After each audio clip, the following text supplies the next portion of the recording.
بسم اللہ الرحمن الرحیم۔ میرے دوستوں اور بزرگوں، اللہ تبارک و تعالیٰ نے رمضان المبارک کا جو یہ سنہرا موقع ہمیں عطا فرمایا ہے، ہمیں اس کی قدر کرنی چاہیے۔ اس مبارک مہینے میں عبادت و اطاعت کی اللہ تعالیٰ کی بارگاہ میں بہت ہی زیادہ اہمیت اور قدر و قیمت ہے، اور اس کے بہت ساری فضیلتیں بھی ہیں۔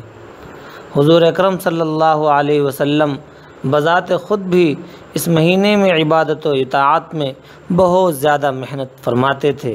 مسلم شریف کی روایت ہے، حضرت عائشہ رضی اللہ عنہ فرماتی ہیں، کان رسول اللہ صلی اللہ علیہ وسلم یجتہد فی رمضان ما لا یجتہد فی غیری، کہ رسول اللہ صلی اللہ علیہ وسلم رمضان کے مہینے میں جتنی عبادت میں کوشش اور محنت کیا کرتے تھے اتنی دوسرے مہینوں میں نہیں کیا کرتے تھے۔ حضرت عائشہ رضی اللہ عنہ کی ایک دوسری روایت میں ہے، کان رسول اللہ صلی اللہ علیہ وسلم اذا دخل شہر رمضان شد مئزرہ ثم لم یأت فراشہ حتی ینسلخ، جب رمضان کا مہینہ شروع ہوتا تھا تو آپ صلی اللہ علیہ وسلم اپنا تہبند کس لیتے تھے، پھر اپنے بستر پر نہیں آتے تھے یہاں تک کہ رمضان کا مہینہ گزر جاتا۔ تہبند کسنے سے مراد بہت محنت کرنا یا بیویوں سے علیحدہ ہونا ہے۔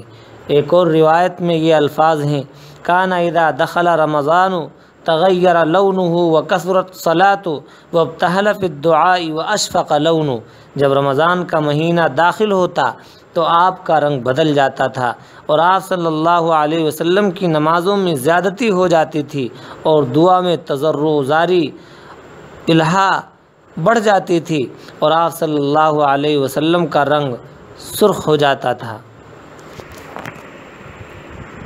ذرا غور کریں کہ جب ہمارے نبی اس مہینے کی اتنی قدر کرتے تھے تو ہم ان کے امتی ہو کر کے ہم کیوں نہ اس مہینے کی قدر کریں۔ اس لیے مسلمانوں، ہمیں یہ سوچنا چاہیے کہ ہم اس مہینے کے ایک ایک لمحے کی قدر کریں، کیونکہ یہ مہینہ ایسا موسم ہے جس میں دعا کے قبول ہونے کی ہوائیں بہت زیادہ کثرت کے ساتھ چلتی ہیں۔ اللہ تبارک و تعالیٰ سے دعا ہے کہ ہم سب کو اس مہینے کی قدر کرنے والا بنائے، اور جو اس مہینے میں انعام و اکرام کی بارش ہوتی ہے وہ ہمیں بھی میسر فرمائے۔ وآخر دعوانا ان الحمد للہ رب العالمین۔